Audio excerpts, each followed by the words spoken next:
amal ibadah kita, mengampuni kekurangan yang ada. Mungkin kurang khusyuknya kita, mungkin tadi terlambat, tadi pas komat pas di pertigaan. Alhamdulillah ada Pak Syarif, insyaallah. Dan semoga Allah mengistiqomahkan kita untuk terus beribadah dalam kondisi yang ideal, seideal mungkin ya. Sholatnya tepat waktu, berjamaah di masjid sampai ajal menjemput kita. Salawat beserta salam kita curahkan kepada teladan kita Nabi Muhammad Sallallahu Alaihi Wasallam, dan juga kepada keluarganya, para sahabatnya, dan para pengikutnya yang istiqomah hingga akhir zaman. Kita awali dengan membaca basmalah. Bismillahirrahmanirrahim. Semoga Allah mengikhlaskan niat kita, memberkahi majelis kita, dan kemudian mengaruniakan kepada kita ilmu yang bermanfaat. Yang diantara cirinya ilmu bermanfaat adalah menambah rasa takut kepada Allah dan bisa diamalkan atau diajarkan. Jadi kalau kita belajar tapi tak menambah rasa takut, tak diamalkan, tak diajarkan, mesti kita evaluasi ya, mesti kita istighfari, karena tujuan dari belajar adalah beramal. Baik, kemudian sebelum melanjutkan kajian dan diskusi kita juga mendoakan yang sedang sakit, semoga Allah sembuhkan. Sebagian ini pancaroba katanya ya. Semoga Allah sabarkan, Allah jadikan sakitnya penggugur atas dosa-dosanya, penambah pahala dan kedekatannya pada Allah Subhanahu wa taala. Kemudian kita doakan kedua orang tua kita, semoga Allah mengampuni dosa-dosanya, Allah menyehatkan lahir batinnya, mengkaruniakan anak keturunan yang soleh dan solehah. Yang telah mendahului, semoga Allah lapangkan kuburnya, Allah terangi kuburnya, Allah jadikan kuburnya sebagai raudhah min riyadil jannah, taman di antara taman-taman surga. Dan senantiasa dan kelak mudah-mudahan dikumpulkan kembali beserta orang-orang yang dicintainya. Amin ya Allah ya rabbal alamin. Bapak-bapak sekalian yang saya hormatikan Allah Subhanahu wa taala, izin kita lanjutkan kajian kita Sirah Nabawiyah ya, sebagai ikhtiar kita merespon ayat Allah, diantaranya A'udzubillahi minasyaitonirrajim, qul in kuntum tuhibbunallaha fattabi'uni, surah Al-Imran 31 ya. Katakanlah wahai Nabi Muhammad, kalau kalian mencintai Allah, ikutilah aku. Ini bagian dari ikhtiar kita adalah memberikan slot waktu kita untuk terus ya menjaga kedekatan jarak kita dengan sirah Nabi kita yang mulia. Ikutilah aku, caranya adalah dengan membaca, mengulang, merefleksikan kita sejauh mana yang dekat dengan Nabi gitu ya. Karena apa? Karena diantara balasan yang Allah sediakan adalah fattabi'uni, ikutilah aku, yuhibbukumullah wa yaghfir lakum. Masya Allah, Allah akan cintai kalian dan Allah akan ampuni dosa-dosa kalian. Masya Allah. Kita dicintai oleh orang kaya misalkan ya, itu sudah sangat memudahkan kita. Ada seseorang ngasih transfer misalkan ya 10 juta, Masya Allah, itu kalau ketemu di masjid itu pasti agak hormat gitu ya. Padahal kurang donatur apa Allah bagi kita ya. Allah terus mendonasikan kepada kita rizkinya yang melimpah. Kan katanya kalau donatur boleh ngatur gitu. Nah Allah itu kan maha donatur, tapi kita kadang nggak mau diatur Allah gitu. Masya Allah. Qul fattabi'uni yuhibbukumullah, Allah akan mencintai kalian, wa yaghfir lakum, dan akan wa yaghfir lakum dzunubakum, dan akan mengampuni dosa-dosa kalian ya Allah. Jadi ternyata istighfar ya mengampuni dosa ya, menggugurkan dosa. Langkah ke masjid ya. Tapi selain itu ternyata mengikuti Nabi itu juga menggugurkan dosa. Baik itu sunnah-sunnah yang sederhana, makan dengan tangan kanan, masuk ke toilet kaki kiri, itu ternyata pahalanya dosa juga berguguran dia. Masya Allah. Ataupun sunnah-sunnah yang besar, Misalkan keteguhan hati, Masya Allah, kesabaran, kelembutan. Dan mohon izin hari ini mungkin masih kita berhenti di Uhud dulu. Kemarin sebenarnya sudah tentang Uhud ya. Tapi ada satu ayat yang belum kita tadaburi. Kemarin dari ayat 121 Ali Imran sampai Ali Imran 180, 60 ayat berbicara tentang peristiwa Uhud. Ada satu ayat yang ingin saya renungi, kita ajak untuk merenungi bersama ayat ini ya. Jadi kita masih di di perang Uhud, di bait ke-60 ya. Wa Zainabu tsumma ghaza ila Uhud fi syahri Syawalin wa hamra'il asad. Di perang Uhud ini kita sudah bahas secara historinya, secara sejarahnya. Kekuatan muslim dengan kekuatan kafir Quraisy terjadi di 3 Hijriah.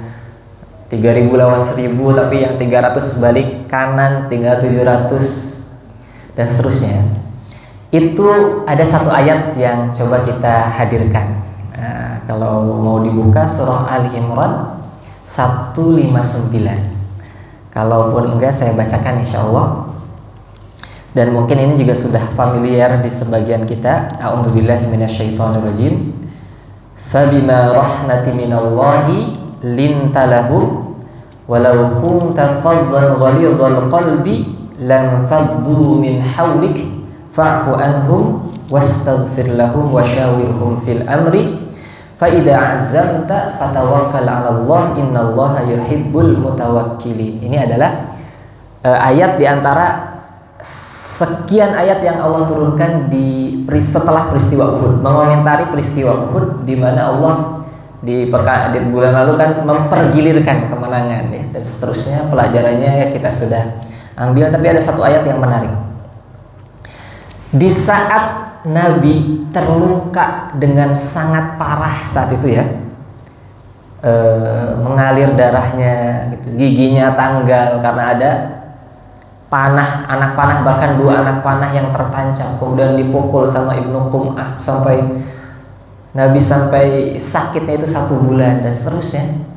Bahkan bukan hanya Nabi, tapi ada 70 syuhada yang gugur di perang Uhud, dan salah satu yang sangat menyedihkan Nabi adalah gugurnya Hamzah bin Abdul Muthalib, paman Nabi tercinta.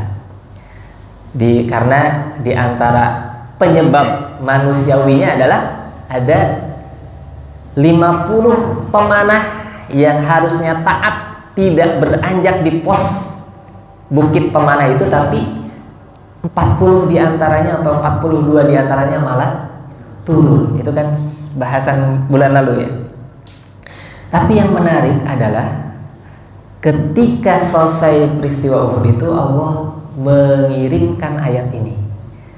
Fabima rahmatin minallah, oleh karena rahmat dari Allah. Menarik nih. Allah mengawali dengan rahmat. Lintalahum, kamu berlaku lemah lembut kepada mereka. Tafsirnya diantaranya adalah berlaku lemah lembut kepada para pemanah yang meninggalkan posnya. Padahal kalau di dunia militer mungkin ya, itu kalau ada satu perintah komandan dilanggar aja, nggak sampai berkonsekuensi menghilangkan nyawa, itu udah pelanggaran berat. Misalkan harusnya jangan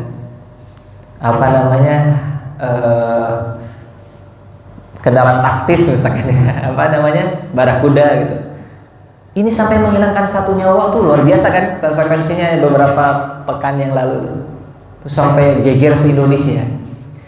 Ini menghilangkan 70 nyawa dan komandan tertinggi hampir saja wafat. Dan kemarin sudah dibahas ya, diisukan wafat, sebagian sahabat percaya ya, bahkan sebagian sahabat itu langsung down, bahkan ada yang melemparkan pedangnya. Karena saking nyatanya pukulan itu, saking nancapnya panah itu, udah dikabarkan Muhammad wafat.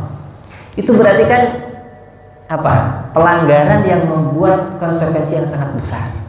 Tapi lihat bagaimana Allah membimbing Nabi dan kita sebagai umat Nabi. Karena rahmat Allah, kamu mesti berlaku lemah lembut kepada mereka.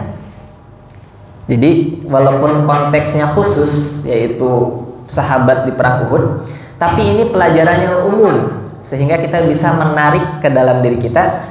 Kita pun mesti belajar lembut sebagaimana Nabi lembut, gitu ya. Layin, kalau di tajwid ada ya, sifat lin, begitu ya. Pak Syarif, huruf apa itu? Wau dan ya, Masya Allah, masih ingat ya, Masya Allah. Sifat lin, sifat yang lembut. Linta dari kata layin atau layana. Kamu bersikap lembut kepada mereka, padahal sangat wajar marah. Ya, pamannya wafat, bahkan wafatnya kan dengan sangat tragis ya, Hamzah itu dibelah, kemudian diambil jantungnya dan dimakan. Tapi karena saking gak nyamannya akhirnya dimuntahin lagi. Tapi begitu hidung dan telinganya dijadikan gelang di leher, gelang di kaki, saking bencinya Hindun. Dan ternyata bukan hanya Hindun saja terhadap Hamzah, beberapa jenazah syuhada juga dibegitukan, dimutilasi. Masya Allah, kemarin ada kasus mutilasi di mana, Mojokerto atau Magelang, 310 potong katanya. Masya Allah, luar biasa. Kalau orang tanpa bimbingan Allah tuh Masya Allah. Ini ternyata Allah menyuruh untuk lembut di posisi seperti itu. Jadi nanti ketika Nabi kan di kemarin setelah tanggal 6 Syawal berangkat, hari Jumat sore, hari Sabtu pagi 7 Syawal bertempur di medan Uhud, balik 8 Syawal nyampe ke Madinah, kembali lagi untuk ke Hamraul Asad ya. Kemarin bertempur lagi menyongsong. Itu kan tidak mudah kalau kita di posisi orang yang menyebabkan kekacauan itu. Misalkan Mas Adit disuruh untuk ngirim email gitu ya ke perusahaan lain sama bosnya. Dan ini misalkan kalau itu proyeknya itu berpotensi menguntungkan sekitar 100 juta. Kirimkan proposalnya. Ternyata qadarullahnya internetnya bermasalah.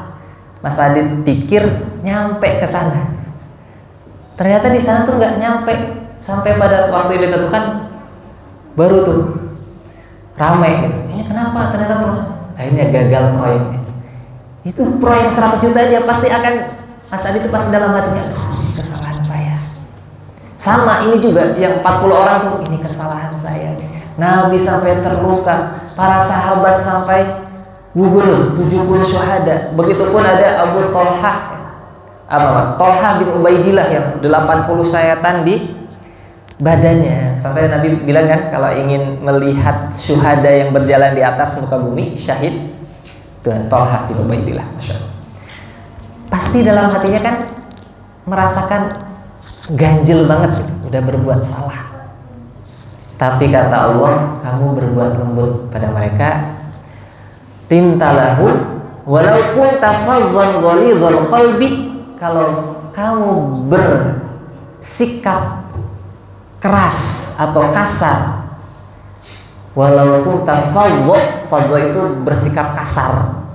Jadi kalau ucapan itu sampai nyemprot gitu ya, mengeluarkan berbagai ini, marah-marah. Walau kunta fadhan ghalidhal qalbi, dan berhati keras. Ini satu paket ya, antara berkata kasar dengan berhati keras itu saling berhubungan. Kalau dia suka berkata kasar, itu akan mengeraskan hati.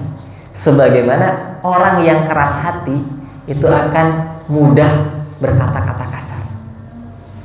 Kalau sekiranya kamu marahin mereka, bersikap kasar, berhati keras, lan faddu min haulik, maka mereka akan pergi darimu. Ini Masya Allah ada tulisan bagus gitu ya dari Ustadz Nu'man Alikan. Beliau mencatat di situ terkait arti-arti dalam bahasa Arab tentang layin tadi. Jadi secara bahasa itu berarti lembut dalam berbagai dimensinya. Jadi bukan hanya lembut secara kata-kata, misalkan ya sudah qadarullah gitu. Tapi juga lembut secara sikap dan mimik wajah, ekspresi wajah. Itu layin. Layin itu adalah, jadi gini, karena ada orang yang dia nggak berkata-kata kasar, nggak marah-marah, tapi dia kucilkan orang itu, ada. Dan itu adalah sikap marah juga, bukan sikap lembut. Misalkan anak kita melakukan kesalahan misalkan, terus karena kita kesel dia manggil-manggil, ayah, biarin aja udah, ayah, biarin gitu. Itu ternyata bukan lintalahum, bukan berlaku lemah lembut. Ya. Berlaku lemah lembut itu ya udah kata-kata, sikap, wajah semuanya bersih. Lintalahum. Kemudian juga disebutkan lintalahum juga adalah membuat nyaman orang yang tadi berbuat salah. Membuat nyaman, melihat kebaikan-kebaikannya yang lain, kemudian memberikan ruang dia untuk ya nyaman tadi. Ya. Masya Allah, ini disebutkan di tulisan ini, lintalahum adalah jangan sampai misalkan ya orang yang berbuat salah itu langsung terhapus seluruh kebaikannya gara-gara satu kesalahan. Masya Allah. Misalkan dia sebelumnya punya 10 kebaikan, yang ke-11 dia punya satu kesalahan. Nah, orang yang lembut itu adalah orang yang tetap menghargai 10 kebaikan yang ada, tapi tetap memperbaiki yang satu kesalahan. Itu lain gitu ya. Bersikap lemah lembut adalah tetap melihat kira-kira apa nih yang bisa disyukuri dari orang-orang ini. Misalkan dalam konteks sahabat tadi ya, oh ini udah mau berjuang, berjihad fisabilillah, dari 1.300 balik kanan dia masih tetap, dia sudah berusaha kan. Di ceritanya itu Khalid bin Walid, Ikrimah bin Abu Jahal itu sudah 3 kali uji percobaan menembus para sniper ini, itu gagal terus akhirnya kalah. Nah pas kalah itu dia turun, baru nih cuman ada 10 orang baru bisa menang tuh, Khalid bin Walid, Ikrimah bin Abu Jahal, kavalerinya Quraisy saat itu belum masuk Islam. Berarti kan ada usaha di situ kan. Nah Allah menyuruh Nabi untuk coba, kamu perbuatan salahnya jangan ditempelin dengan pribadinya. Tetap bahwa pribadi ini ada kebaikan-kebaikan, perbuatan salahnya maafkan, perbaiki, tapi jangan sampai yang ini dihilangkan. Dan ini menjadi pelajaran bagi kita ya. Kadang-kadang gitu ya, kita pernah tidak nyaman sama seseorang beberapa tahun lalu, 2023 misalkan, masih ada WhatsApp-nya masih ada tuh. Terus 2025 dia WhatsApp lagi, kita cenderung mengecap dia, melihat dia dengan sudut pandang 2023. Padahal 2 tahun itu masih bisa ada perbaikan sebagaimana Nabi. Atau hal yang ini juga anak-anak lah ya. Kamu tuh, padahal pasti ada kebaikan-kebaikan tuh anak. Bisa jadi mungkin kebaikannya belum kita lihat hari ini, bisa jadi kebaikannya setelah kita tua, bahkan setelah kita wafat ya. Itu cerita ada Ustadz Muhaimin gitu ya, beliau di pesantren itu beliau tahu persis bahwa di antara anak-anak kiainya itu dia yang paling nakal, dia yang paling jarang masuk, dia yang paling pokoknya berantakan nih. Sementara anak-anak yang lain tuh ini on the track, tapi tetap sekolah juga, tetap nyantri juga.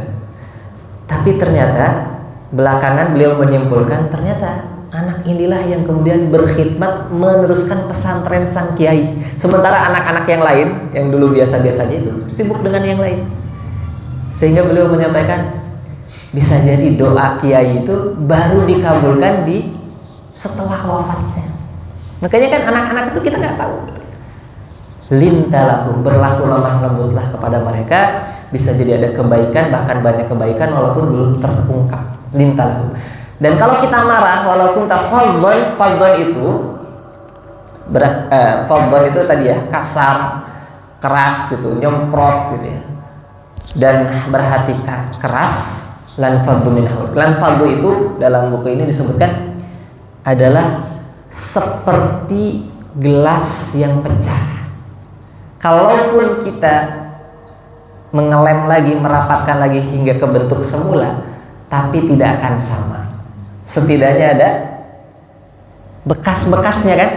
Lan faddu min haulik, pakai lam taukid tuh. Pasti mereka akan lari, dijamin oleh Allah. Ya. Kalau kamu marah dan sebagaimana kita.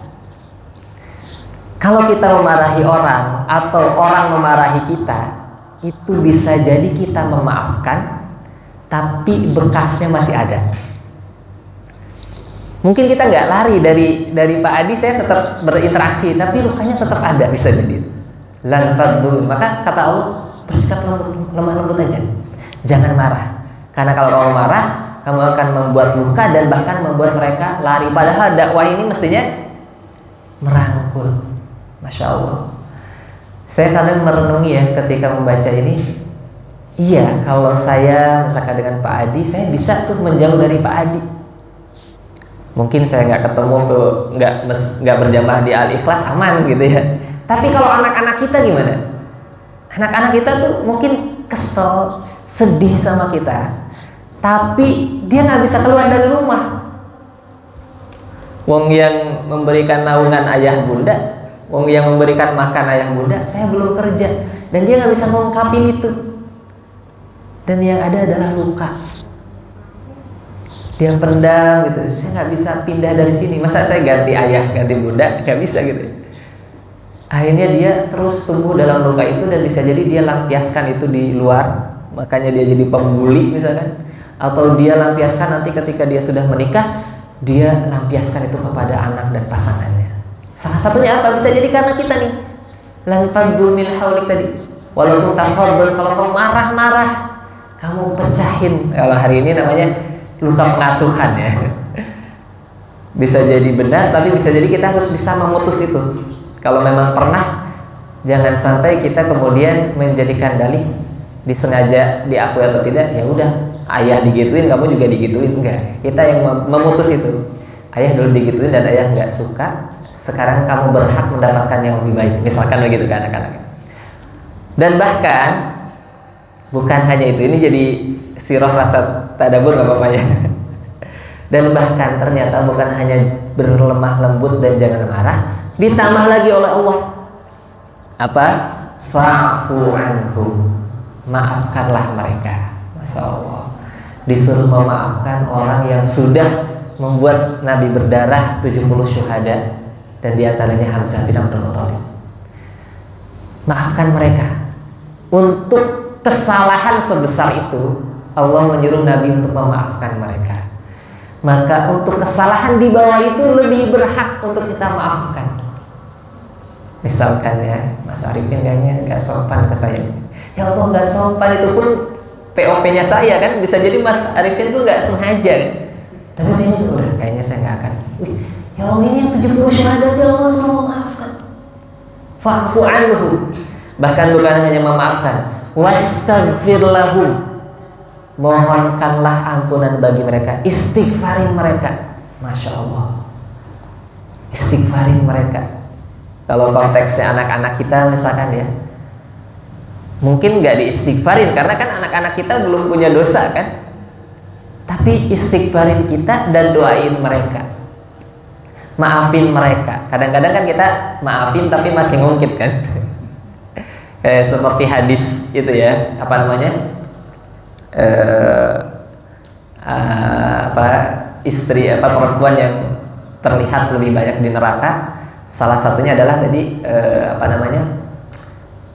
tadi yang di awal, melihat satu keburukan dan menghilangkan beribu kebaikan. Banyak yang kurang bersyukur. Tapi itu bukan hanya wanita, sebenarnya kita juga ya, sebagai laki-laki, sebagai pemimpin di keluarga juga jangan seperti itu.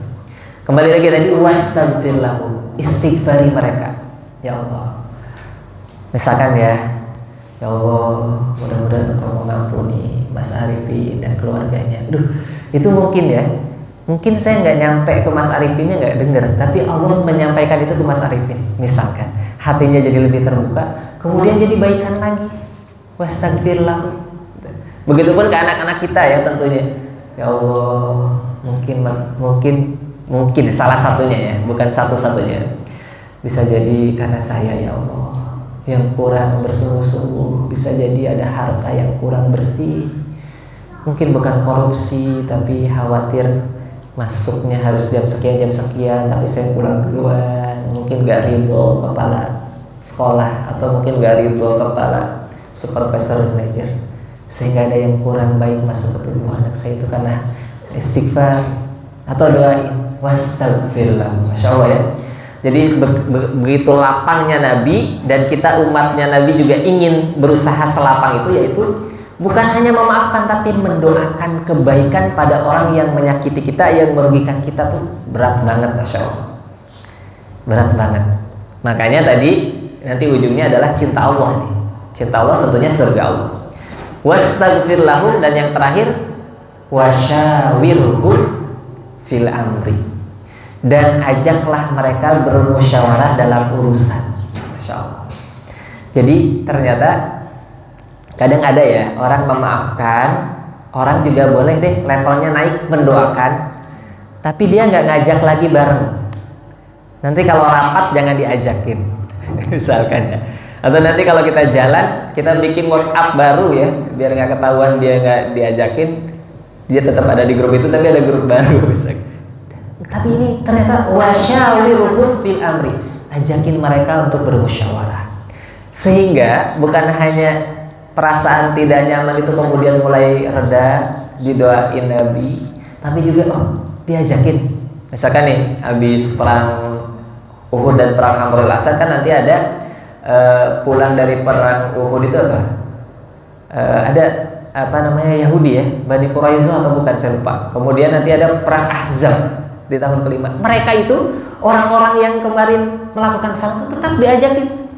Bagaimana pendapatmu begini dan begitu, Masya Allah. Sehingga dia merasakan eksistensinya. Oh ternyata saya dianggap ya, kirain saya mau dikucilkan.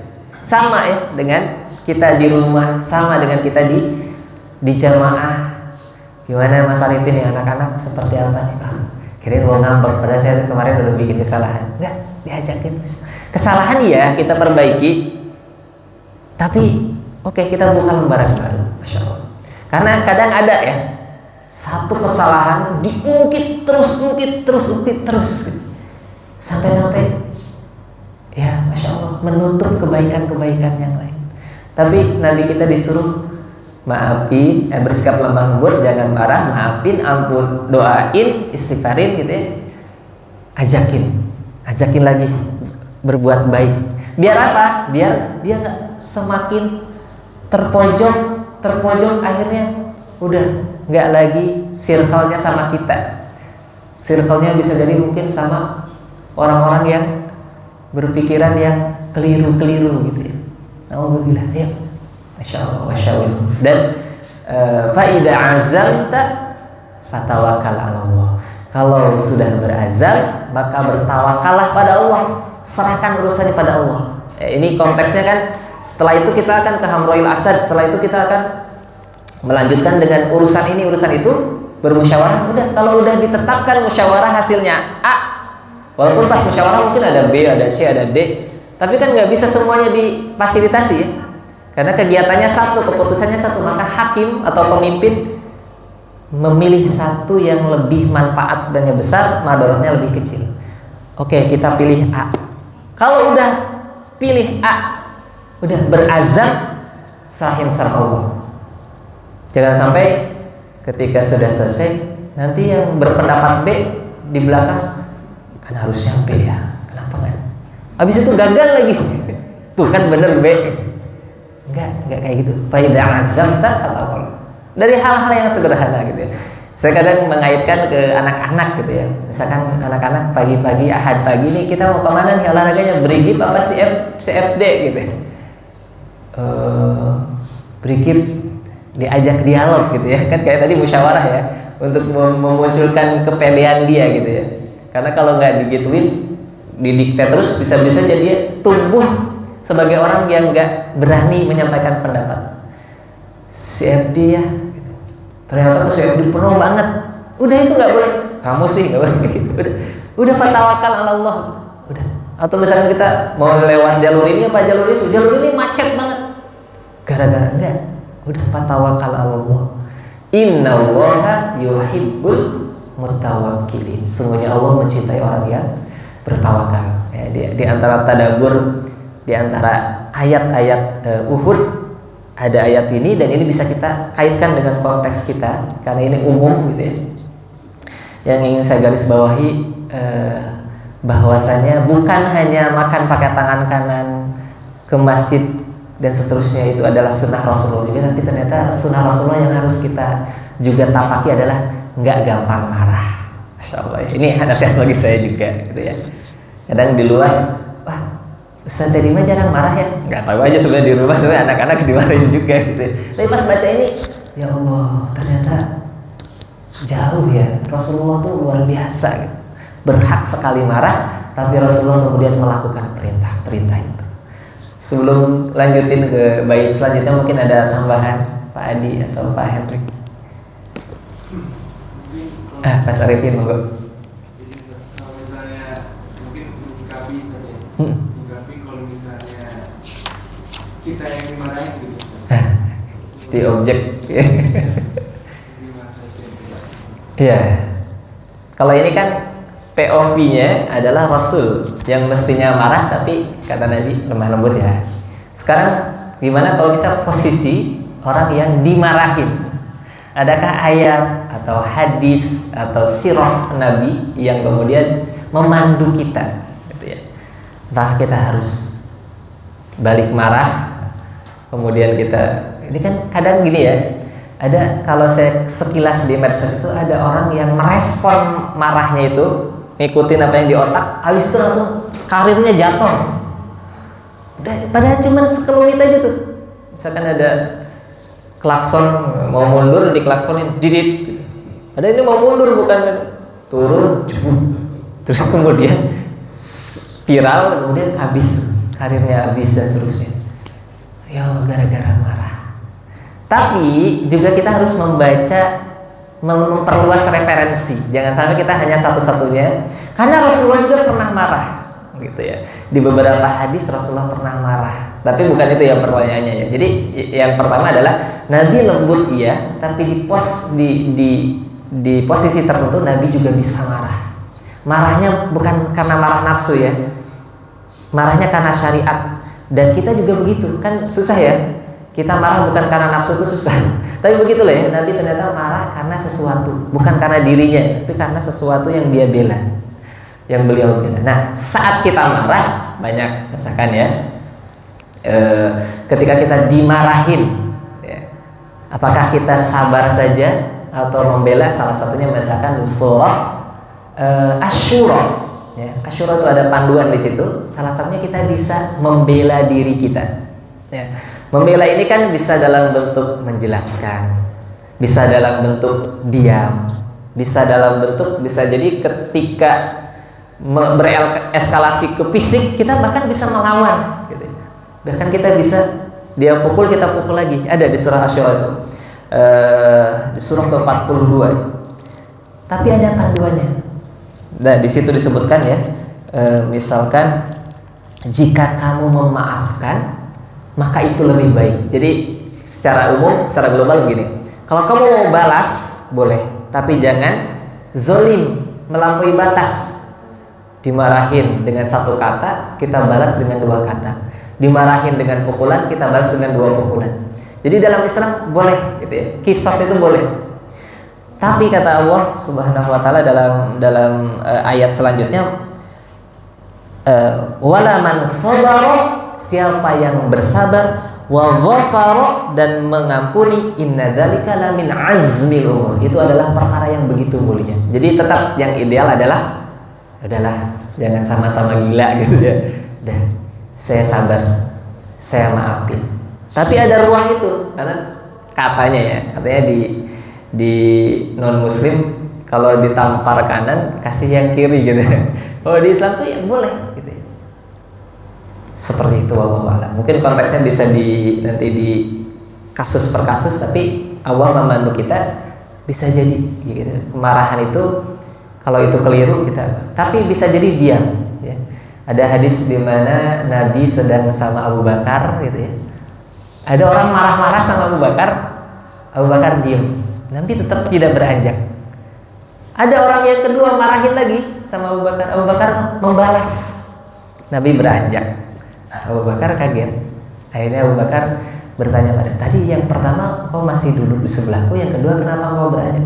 Yang pertama, malaikat masih ada di kita, dan aku juga senang dengan itu. Tapi yang kedua, ketika kamu membalas marahnya, itu malaikat pergi, ya. Dan aku juga pergi. Jadi menunjukkan Rasul itu lebih nyaman, lebih memilih untuk bersabar, gitu ya. Dan mungkin ada sudut pandang yang lain yang mesti membuat kita lebih bijak, gitu. Jadi kita tidak hanya bersandar pada satu hadis, gitu, enggak, satu kejadian, enggak. Dan kita juga memandang orang seperti itu. Misalkan udah lelah terus kita bilang, oh, ya udah lelah, yang penting lillah. Padahal bisa jadi kalimat itu nggak pas. Bisa jadi kita harus mendukung dia dulu dan terusnya dengan hadis-hadis yang lain. Wallahu a'lam. Mungkin ada tambahan Pak Adi atau Pak Syarif?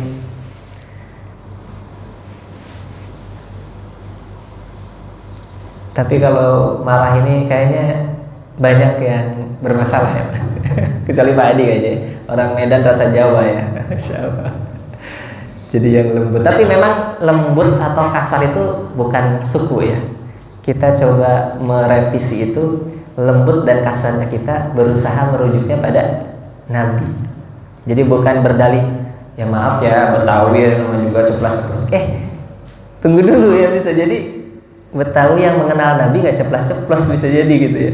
Tahu kapan parah. Begitupun mungkin mohon maaf Sumatera atau Bangka gitu kan, kalau telepon kayaknya ini bangkat gitu ya.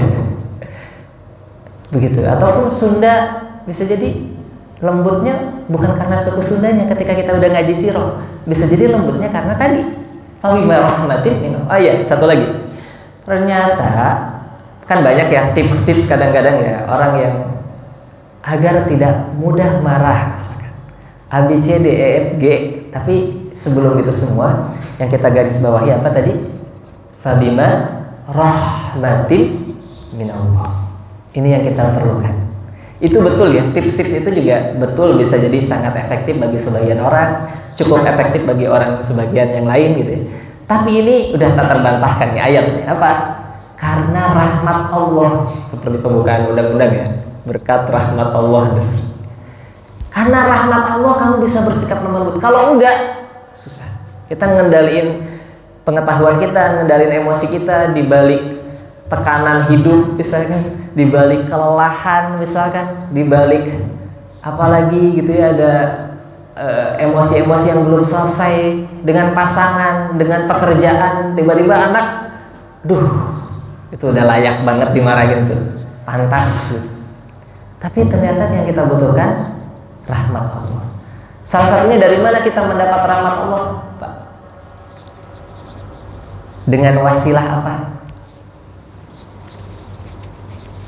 Salah satunya misalkan di surah Al-A'raf 204. A'udzubillahi minasyaitonir rajim. Wa idza quri'al Qur'anu fastami'u lahu wa ansitu.